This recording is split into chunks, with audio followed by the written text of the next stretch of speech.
What you're witnessing right now is the most complex intersection of athletic dominance and organizational dysfunction that women's professional basketball has ever produced. On the surface, it looks like a straightforward celebration, a generational talent putting up historic numbers and earning recognition from her league. But peel back just one layer and something far more complicated emerges. There's a locker room clip that's been scrutinized frame by frame. There's a comment section that became a battleground for systemic criticism. There's a coaching staff under fire. There's a front office making decisions that fans believe are leaving talent on the table. And underneath it all, there's a 22-year-old woman carrying more weight than any player in this league has ever had to carry publicly.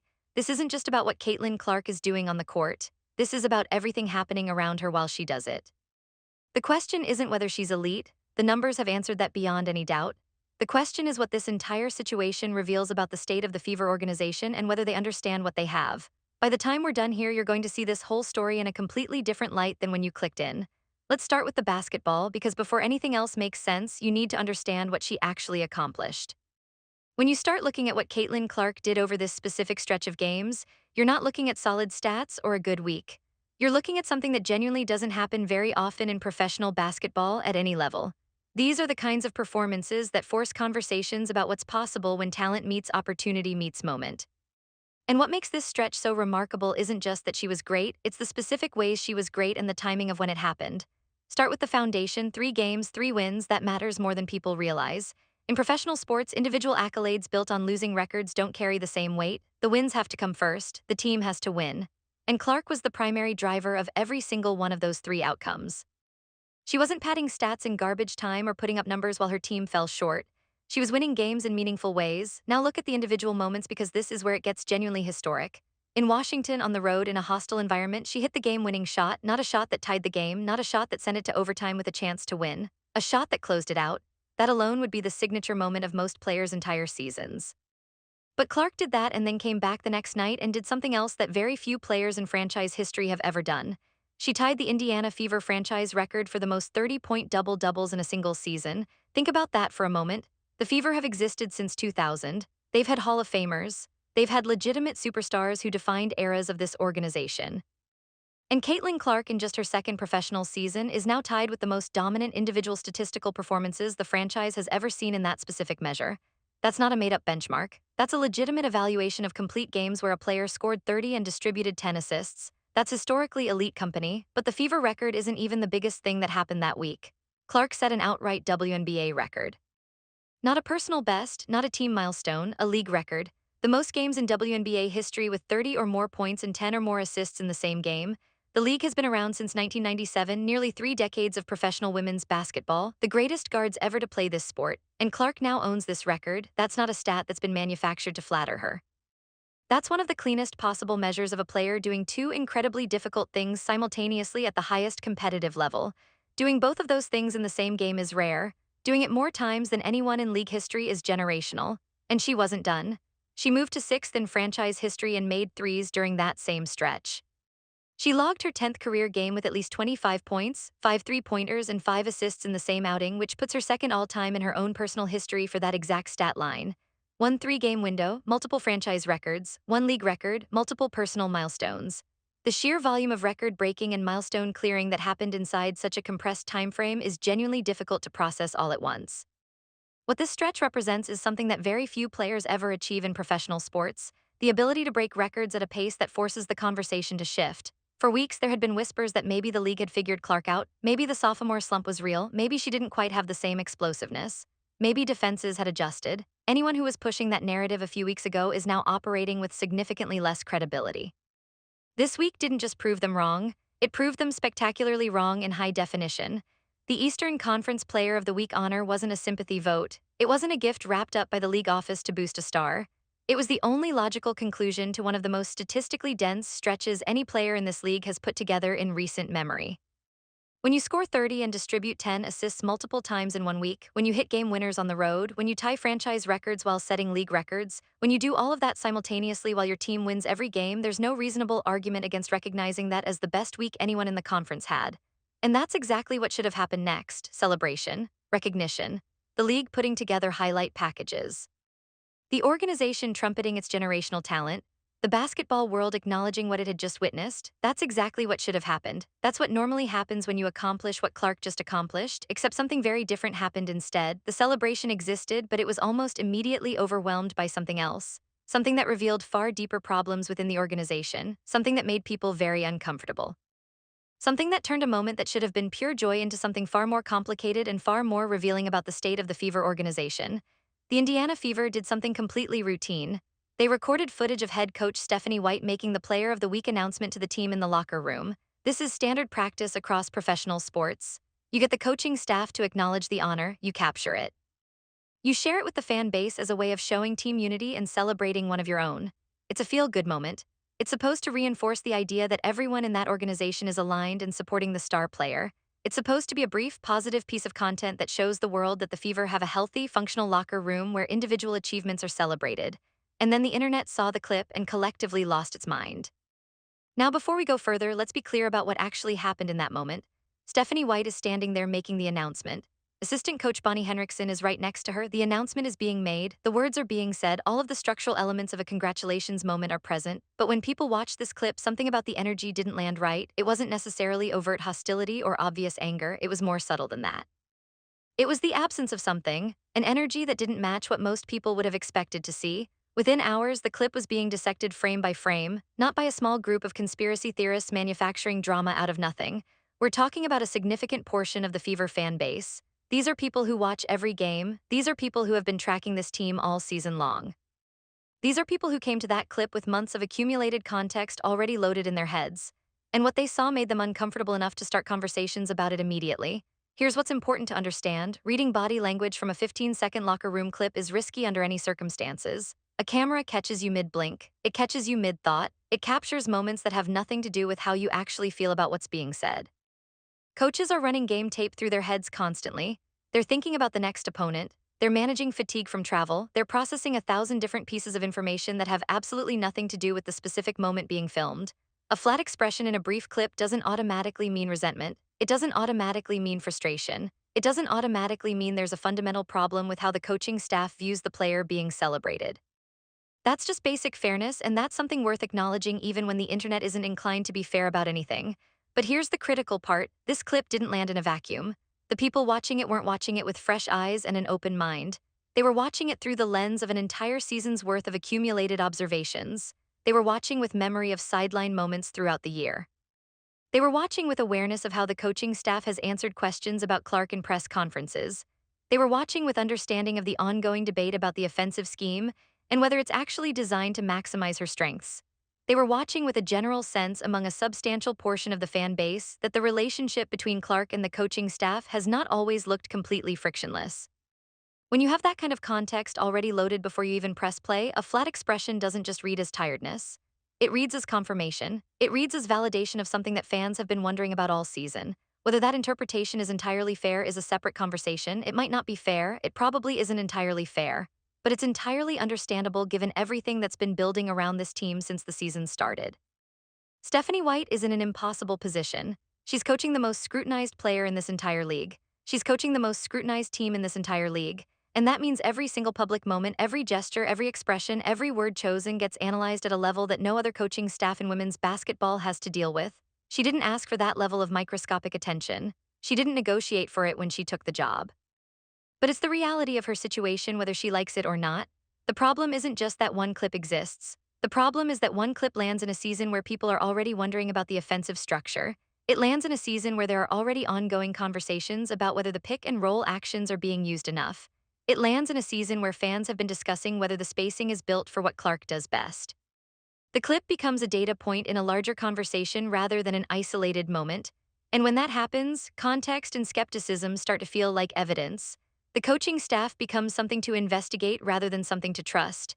And a simple locker room announcement becomes a symbol of something far bigger and far more troubling.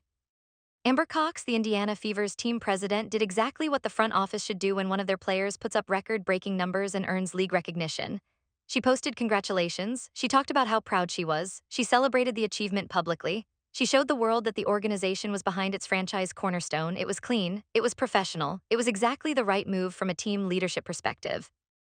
Front office executive doing her job, amplifying the accomplishment, making sure the world knew that the Fever organization recognized what had just happened.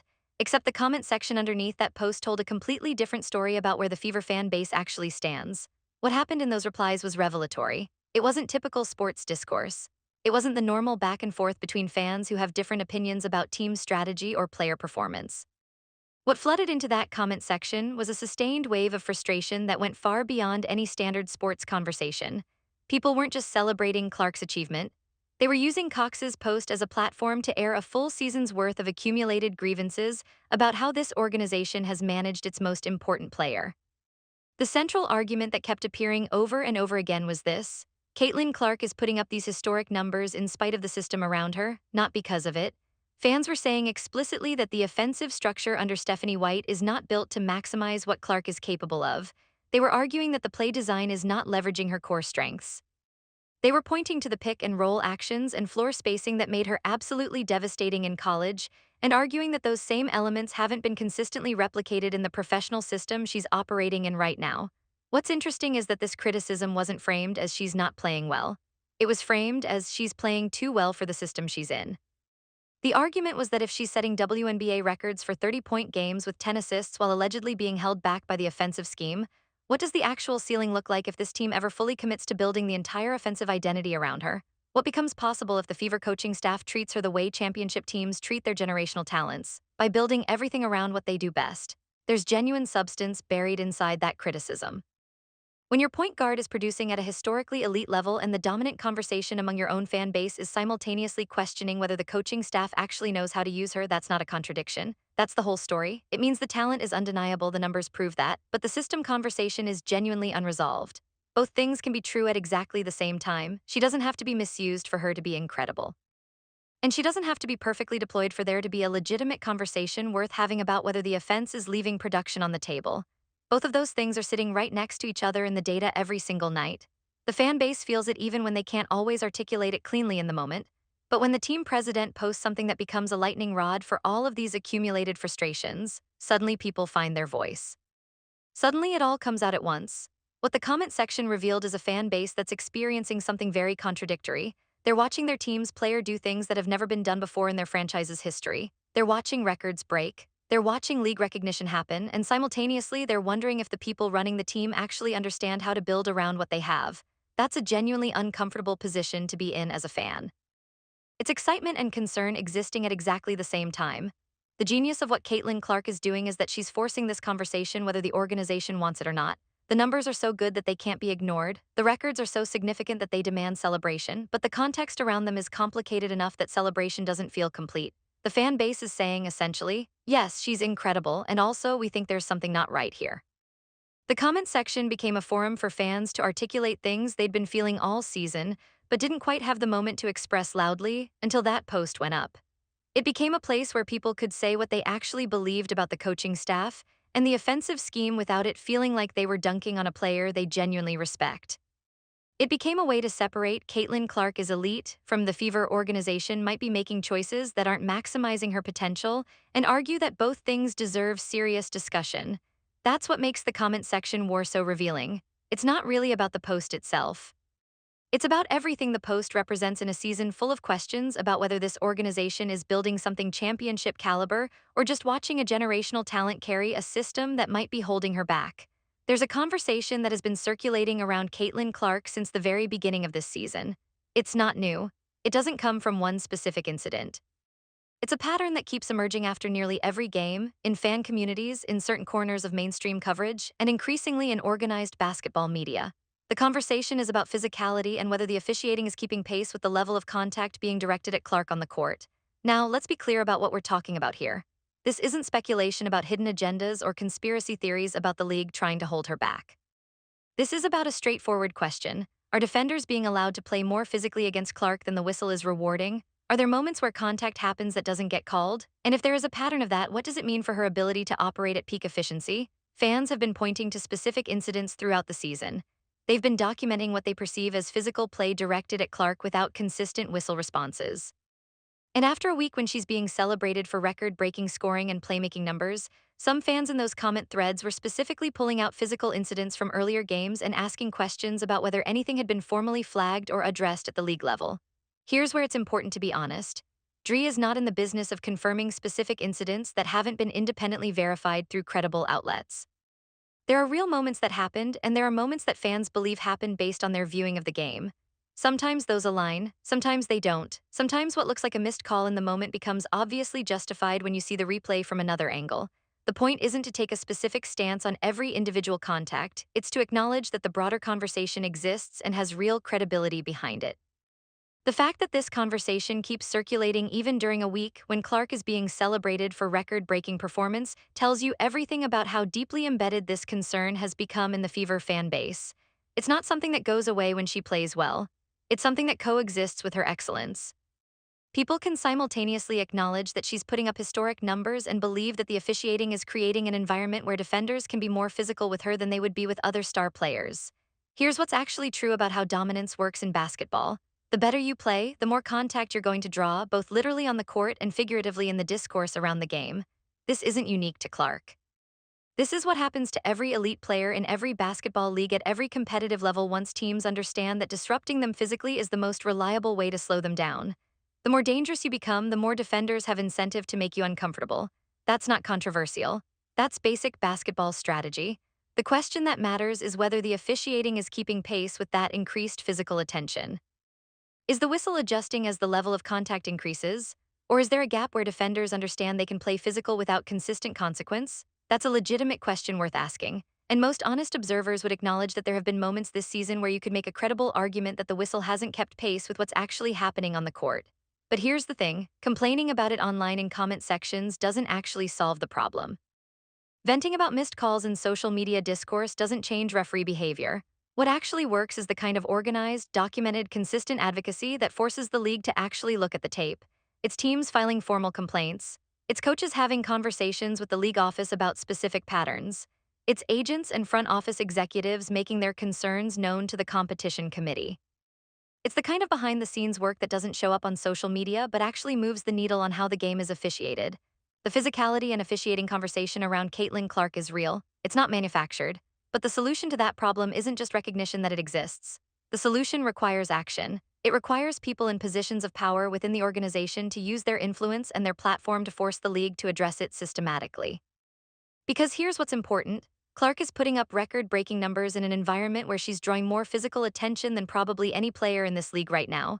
That's a testament to how good she is. But it also means the organization has a responsibility to advocate for her. It means the Fever coaching staff should be documenting the contact. It means Amber Cox should be having conversations with the league office. It means the entire organization should be treating the officiating pattern as something that impacts their franchise players' ability to operate at maximum efficiency. The conversation exists. The fans are talking about it. The legitimate question is whether the people running this organization are doing anything about it behind closed doors, and that's a question that deserves a clear answer. There's a conversation happening across Fever fan communities and in dedicated basketball spaces that doesn't get nearly as much mainstream attention as it probably should, given how significant it actually is for this team's ceiling. It's about roster construction. Specifically, it's about the front court situation. More specifically, it's about whether this team has the kind of legitimate rim protector that every championship-level organization needs. The argument being made is straightforward. The Indiana Fever need a center who can protect the paint at the highest level, not just someone who's competent, not just someone who fills the position. A genuine rim protector, someone who can catch lobs and finish above the contact, someone who provides the kind of defensive presence in the lane that fundamentally changes how opposing offenses approach the basket, someone who makes defenders respect the role in pick-and-roll actions. The specific debate is whether the big players currently on the roster are actually the long-term answer at that position, or whether the front office needs to be significantly more aggressive in addressing it through trades, free agency, or the draft. And family, this matters directly to the Caitlin Clark conversation because of how basketball actually works. She is at her absolute best when she's operating out of pick-and-roll actions. That's where she generates her most efficient scoring opportunities. That's where her playmaking becomes truly devastating. That's where the entire offensive system elevates to something special. She thrives when she has a screener who can pop to the three-point line and space the floor for the rest of the offense, or who can roll hard to the rim with the ability to finish and draw defenders. If your center cannot make defenders respect the role, if the opposing big man can just sit in the paint and clog the lane without any fear of being punished, that directly limits the angles and windows Clark has to work with as a playmaker. It limits her finishing opportunities at the rim. It limits the gravity she generates for her spot-up shooters on the perimeter. It changes what's possible from the most dangerous offensive weapon on the floor. The entire offensive machine runs more smoothly when the front court piece is right. When you have a big who can score, who can finish, who can create separation from their defender, who can protect the rim on the other end, suddenly everything opens up for the guard. Suddenly the pick and roll becomes more lethal. Suddenly there are more ways to score. Suddenly the defense has to make more difficult decisions. Right now, there are legitimate questions about whether that piece is fully in place for the Fever. And those questions aren't coming from random internet voices. They're coming from people who actually understand roster construction. They're coming from people who understand how championship teams build around generational talent. They're coming from people who understand that the window for building around a star like Clark is not infinite. You don't get unlimited chances to get it right. You have a certain amount of time to build something worthy of what that player can do, and if you miss opportunities, you lose them permanently. The front office decisions that Amber Cox and the Fever decision makers make in the next 12 months are going to define this team's trajectory for the next half-decade. That's not hyperbole, that's just how basketball works. When you have a generational talent on a rookie contract or a cost-controlled deal, that's your window. That's when you have the financial flexibility and the draft capital and the ability to make meaningful moves. And if you don't use that window to build something serious, the window closes. Eventually, you're paying max money to a star player and your flexibility evaporates. The legitimacy of the roster construction criticism is that people can see what's possible. They can see a complete team being built around Clark's strengths. They can imagine what this offense looks like with a legitimate rim protector. They can envision what the ceiling actually becomes if the front office makes the right moves. And the frustration is that the current roster construction might not be that version of the team. The current roster might be leaving production on the table. The current roster might be capable of competing but not of dominating. That doesn't mean the current roster is bad. It doesn't mean the team isn't competitive. It means there's a gap between what's in place and what could be in place. And in a league where you have a chance to build around a generational talent, that gap matters enormously. That gap is the difference between a good team and a championship team. That gap is the difference between making the playoffs and winning a title. The front office obligation is clear. You have a player doing things that have never been done before in franchise history. You have a player setting records and breaking boundaries every week. You have a generational talent in her second professional season. The responsibility that comes with that is to build something worthy of what she's putting on the floor. The responsibility is to maximize the window while it's open. The responsibility is to make the moves that turn this team from good to great. And right now, the roster construction questions suggest that the front office might not be on that path yet. That might not be true. But the questions are legitimate because the stakes are that high. Nike dropped new details on the Caitlin Clark signature sneaker, and what happened next revealed just how much cultural momentum this athlete has built. The internet went into full forensic mode. People started pulling apart every pixel of every image that had been released. Fans were zooming in on design elements. Sneaker analysts were breaking down silhouette choices. Basketball historians were drawing connections to legacy lines. The level of microscopic attention directed at the shoe reveal is the kind of attention typically reserved for the biggest signature releases in the entire sport. And the fact that it's happening around a women's basketball player in only the second season of her professional career tells you everything about where Clark sits in the cultural landscape right now. Here's what we know about what Nike is doing with this shoe. The primary colorway that's been shown features blue and silver tones. That detail might not seem significant until you remember that Clark herself mentioned in a previous interview that she was genuinely excited about having a fresh blue colorway in her signature shoe. This wasn't a random decision by Nike's design team. This was intentional alignment between what she publicly expressed wanting and what actually ended up in the final design. That tells you something very important. Nike is genuinely collaborating with her on this shoe. They're not just handing her a pre-built template with her name slapped on the heel. They're listening to her input. They're building something that reflects her actual preferences. But the detail that sent people absolutely over the edge is what appears to be worked into the swoosh logo design itself. Fans zoomed in and saw what looks like 2CS integrated into the swoosh. 2CS, as in Caitlin Clark. Now, this hasn't been officially confirmed at the time this is being written, so it's important to note that. But if that's actually in the final design, if that's actually what Nike has done, that's an extraordinary piece of branding subtlety. That's the kind of detail that separates a signature shoe from a collaboration shoe. That's the kind of thing that sneaker collectors and basketball culture enthusiasts live and breathe for. Working an athlete's initials into the actual brand mark of the shoe in a way that feels organic and not forced is genuinely difficult to pull off. It requires a specific level of creative skill. It requires understanding both the athlete's identity and the brand's visual language. It requires a kind of design confidence that doesn't come from playing it safe. And if Nike has actually done this with Clark's signature shoe, that signals something very specific about how they view her place in the basketball landscape. What it signals is that they believe she's generational, not just as a basketball player, generational in every sense of the word, generational commercially, generational culturally, generational in terms of what she can mean for the sport. That's the kind of branding commitment that only gets made when a company truly believes in the long-term trajectory of an athlete. Branding details matter enormously in the sneaker market, not just for the people buying the shoes, but for the narrative they create around the athlete wearing them. A signature shoe that has this level of intentionality baked into it from the design stage communicates something very specific about how Nike values this particular player. Now there's another layer to the shoe conversation that's resonating deeply with the basketball history crowd. The widely circulated belief, backed up by what's been teased publicly, is that the silhouette and overall design language of Clark's signature shoe is drawing inspiration from the Kobe line. And this isn't a random reference. Clark has been completely open about the fact that the Kobe silhouettes were her personal favorite shoes to play in going back to her college years at Iowa. She wore those shoes throughout her record-breaking college career. She continued wearing them into her professional career before her own signature deal came together. The shoes she actually played in while becoming the greatest scorer in college basketball history had Kobe's name on them, and now her first signature shoe appears to be paying design homage to that same line. If that's actually the direction the shoe is fully going, then Nike has executed one of the most well-done pieces of sneaker storytelling in years. You're connecting a new generational star's first signature release directly to the line associated with one of the most beloved performance legacies in basketball history. The line she personally chose to play in during the games that made her famous.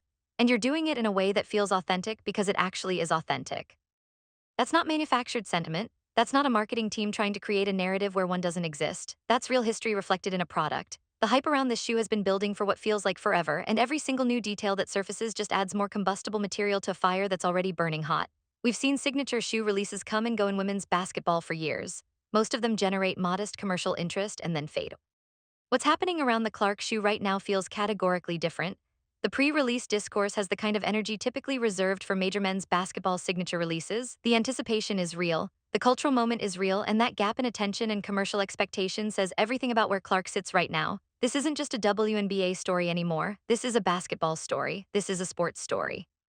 And the people at Nike understand that better than anyone in the industry. They're betting on Clark in a way that goes far beyond putting her in endorsement deals. They're building a product around her. They're creating something that will exist in sneaker culture for years to come. That's a different level of commitment. And it's the kind of commitment that only happens when a company genuinely believes they're working with someone who's going to change the sport.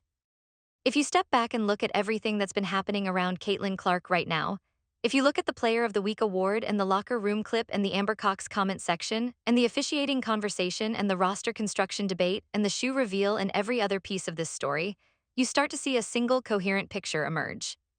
It's a picture of an athlete operating simultaneously at the peak of her statistical dominance and at the center of more unresolved organizational tension than any star player in this league has ever had to navigate publicly. Those two things are happening at exactly the same time, in the same building, around the same person.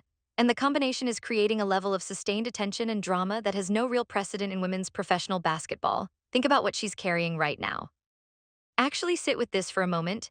She's putting up record-breaking numbers on a weekly basis while simultaneously being the subject of legitimate fan debate about whether her own coaching staff is maximizing her potential.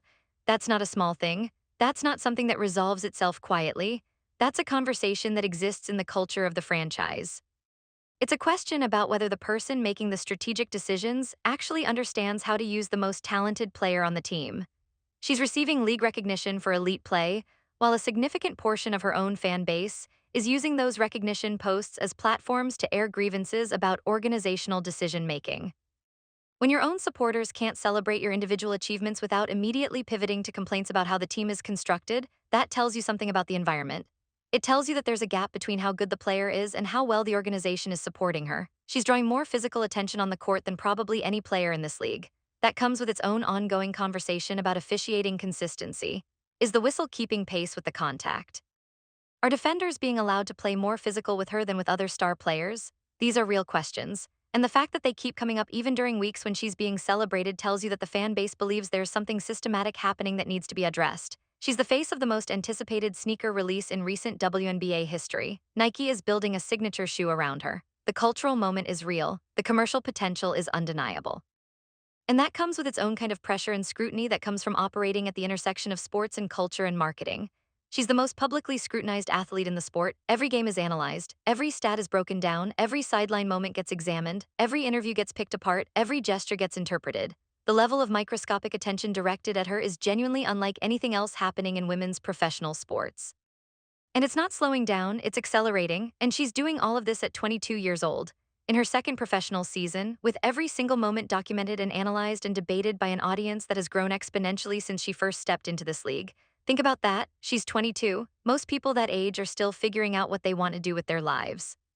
She's navigating the most complex organizational and cultural situation in women's basketball history while simultaneously putting up the most historic numbers the league has ever seen. The noise around her is relentless.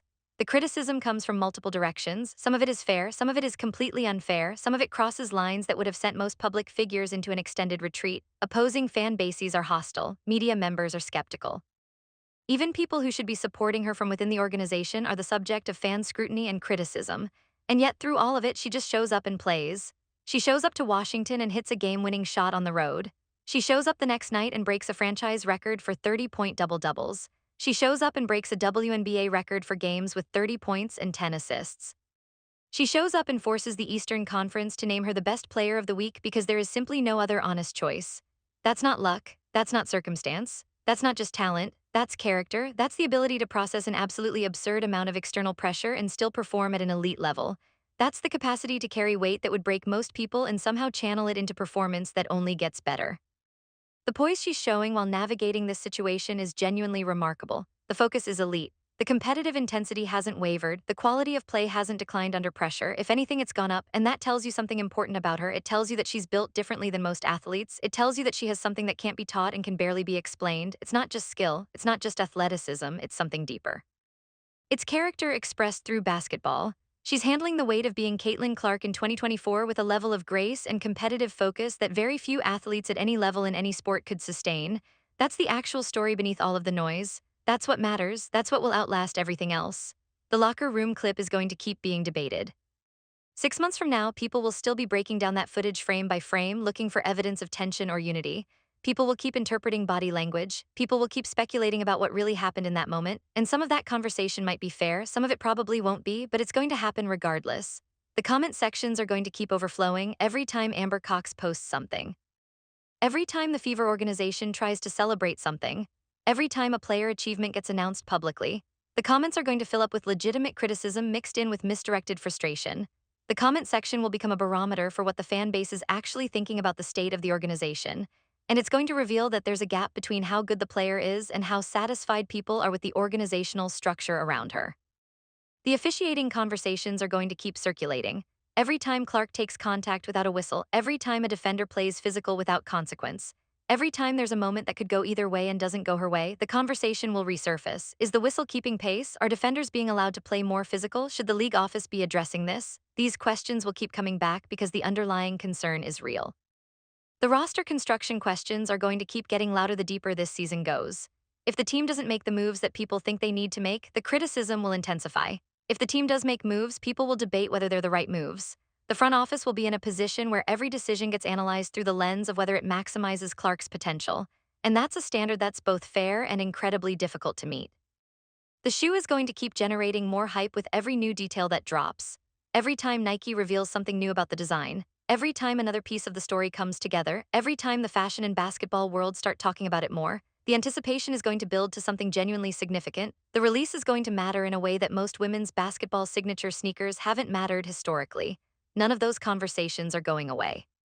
They shouldn't go away, the tension in all of them is real. The questions being asked are legitimate ones that deserve serious answers. The organization should be addressing these concerns. The coaching staff should be open about their offensive philosophy. The front office should be transparent about roster construction decisions. The league should be examining the officiating patterns. All of that matters, all of that is worth discussing openly. But underneath all of it, beneath every layer of drama and discourse, and beneath the comment section warfare, beneath the body language analysis, beneath the officiating criticism, beneath the roster construction questions, beyond the shoe hype, there is a basketball player quietly doing things that have never been done before in this league's history. And family, that is the story that outlasts all of it. That is the story that people are going to tell years from now when they look back at this era of women's basketball. When we're looking back a decade from now, talking about the 2024 season, the conversation won't primarily be about the locker room clip. It won't be about the comment section wars. It won't even be about the shoe, as significant as that moment was. The story is going to be that Caitlin Clark came into this league and broke records, and then she broke more records, and then she kept breaking records, and she did it while carrying more weight than any player in the league had to carry. She did it while navigating organizational complexity and fan criticism and media scrutiny and physical attention that went beyond what any other player was dealing with. She did it while her own fan base was simultaneously celebrating her and criticizing the system around her. And through all of it, all the noise in the world could not slow her down. That's the story, that's the whole story, and we're not close to the end of it yet. The season is still unfolding. The records will probably keep falling, the conversations will probably keep getting more complex. The pressure will probably keep building, but she'll keep playing, she'll keep performing, she'll keep breaking records, she'll keep doing things that haven't been done before. This is what it looks like when generational talent meets unprecedented scrutiny meets absolute refusal to break under pressure. This is what it looks like when someone is genuinely built different. The noise doesn't define her. The drama doesn't limit her. The tension doesn't slow her down. The weight doesn't break her. She just plays, and the play is historic. The play is record-breaking.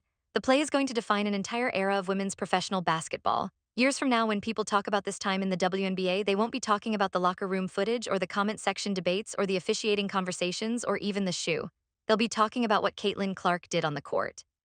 They'll be talking about the records. They'll be talking about the moments that changed what people thought was possible. They'll be talking about the night she hit the game winner on the road. They'll be talking about the week she broke the franchise record for 30-point double-doubles and set a WNBA record in the same stretch. They'll be talking about how she kept doing it week after week after week. That's the story that survives. That's the narrative that matters in the long term, and we're watching it happen right now.